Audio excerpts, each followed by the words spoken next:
What's up? It's your boy Carcino here, and let's get to it. You know, this is the truth behind the beef with 50 Cent and Rick Ross. Now, straight out the jump, this was what we call a sucker diss. It's like, come on. It was never no infraction. Rick Ross goes on radio talking about some, yeah, well, this Curly looking at me funny at the BET Awards. You know, I got 200 goons in New York on salary. You know, if it gets to go there, you know what I'm saying, we'll go there. And 50's like, what? First off, that's the wrong guy to approach.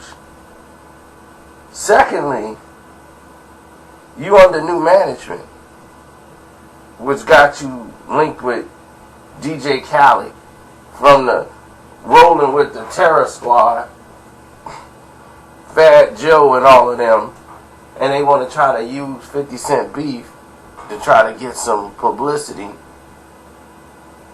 You know, once you let E-Class go, who has a lot of street pull in NYC, you let him go, and then you try this,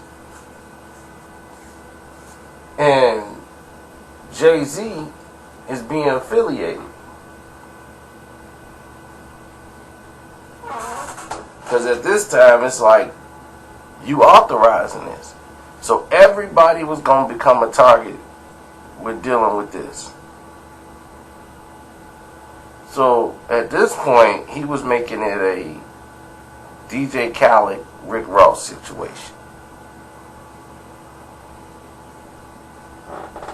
Because 50 musically wasn't really out there. He was more focused on his movie deals he had that he was working on. And he was like, okay, well, let me put my focus here because people have it messed up in the street and it would damage me. People in the street start believing this guy. So 50 started putting out hints, just got all his records, no sealed documents, got the man's history, and just started exposing him. Got his house address, talked to his wife, his baby mom, brother, who lived in the house. Got the finances for the house. He was just exposing Rick Ross as a person. Because Rick Ross took a final, it was going to be on wax and keep it on wax. Till Rick Ross decided to do something stupid. And when he made his new song, he's talking about 50 Cent and had an incident with the house getting burned down between him and his baby moms. And he put that on his lead single. And talking about Mayweather money looking funny and the like, bringing Floyd into it. So everybody looking at this is like, oh, okay. Alright, so this is what we got.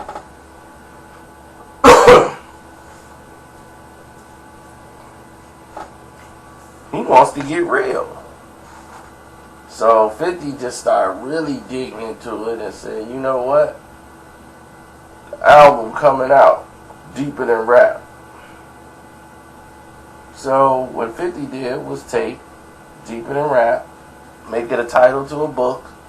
He's going to make money off Rick Ross all the way through the end. He's got the 6th tape he bought.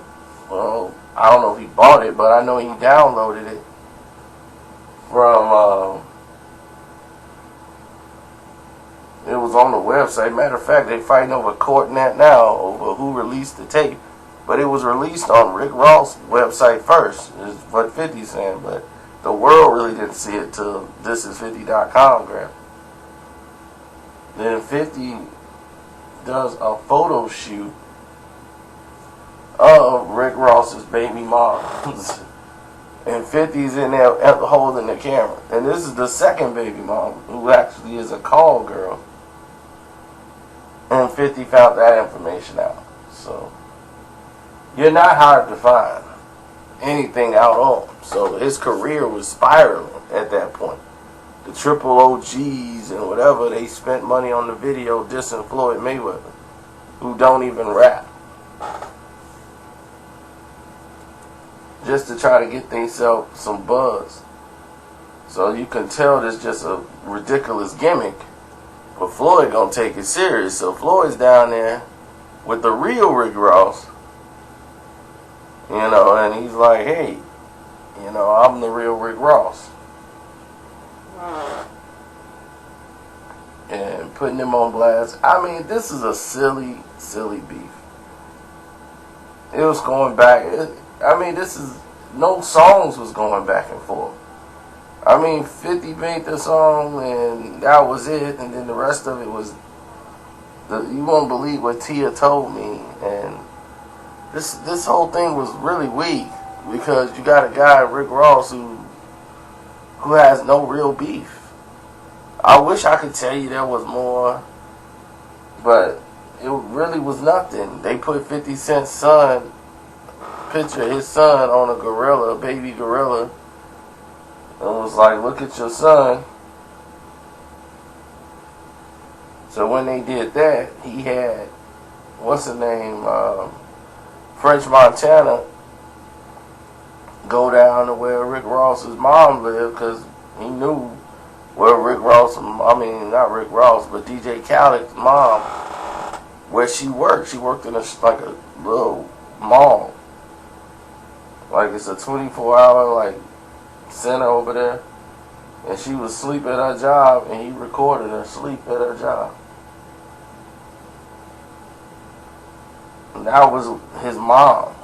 You know what I'm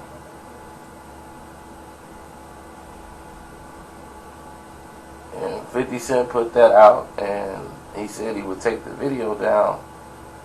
And they took down their video. And this became a cyber wars, you know, so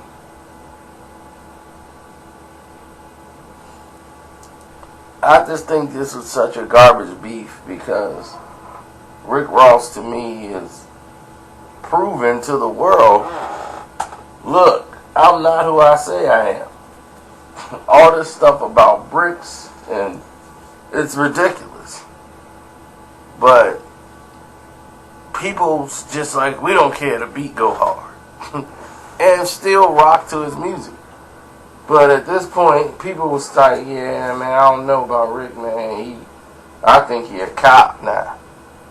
So once that drama started coming along, or people start talking like that, the next step is, what we gonna do here? Okay, he's a cop, so what's next? Are we gonna buy his album or what? So, nothing happened beyond this. Except for anybody that was trying to bail out Rick Ross, 50 attacked him. Like, Jay-Z was the one that was really behind Rick Ross, and he's trying to put the money up for him. So it's basically 50's like, look, I'm letting you know, Jay, that this isn't a good idea. 50 came with cartoons. As soon as he go on radio, Rick Ross, yeah, man, we ain't worried about Curly. Curly, man, that's what we call him down south, because he ain't straight.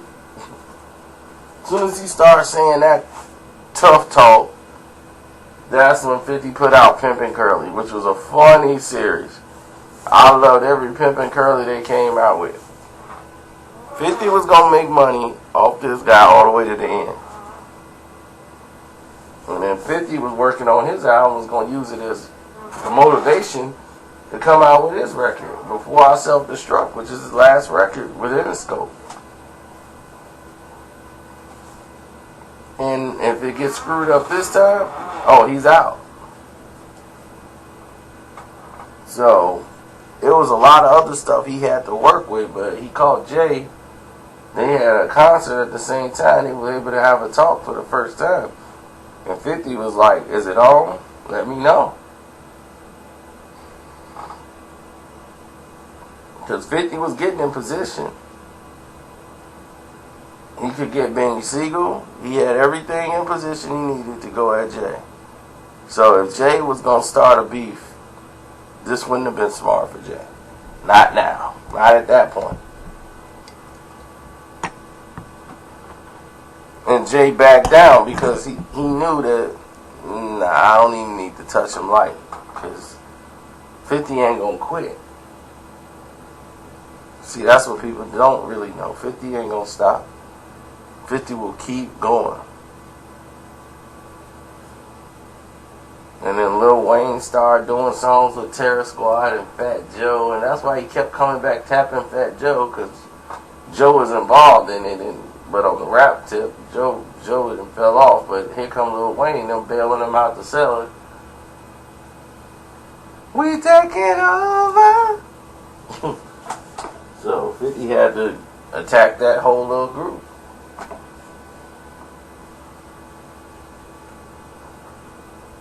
And Wayne was one of the main targets he wanted to take out. And Wayne mentioned one little line about 50 Cent, and somebody gave him some sound advice. No. You do not want that man in your life. Don't take the bait. You know, he's already gearing up. So, Lil Wayne beef with 50 Cent was very unimportant. And this was funny because this is when 50 Cent did not start. And 50's like, man, I came in the game and these dudes, they came and he wasn't even on my radar. So when that happened, he couldn't help but to go into this this beef. Because this is one he hadn't started. So for him, this is fun. He's going to see all that he can do.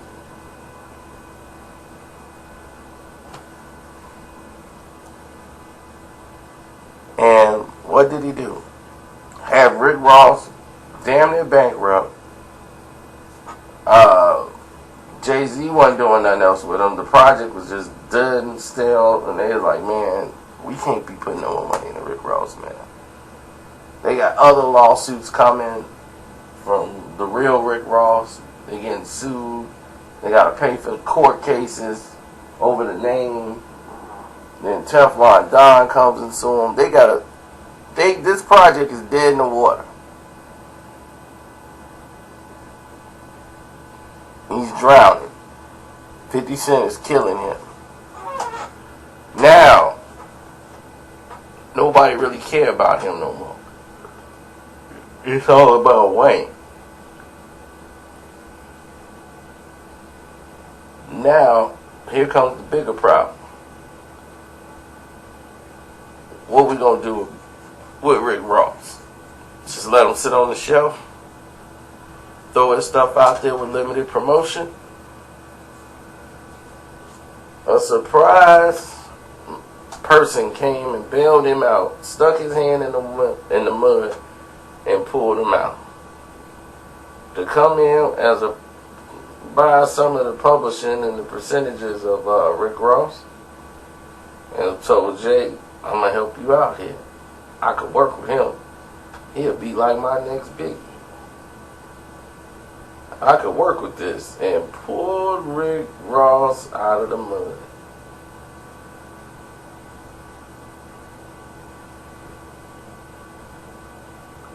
And once Diddy got with him, he was reborn. I'm Big Me. Love who False. Oh man, oh man, oh man. That ignited the second beef. That was the second fire that lit between 50 and Diddy. That was the second time. He had this man on the ropes. Finna get him out of here. And you come in there and resurrect this bum's career.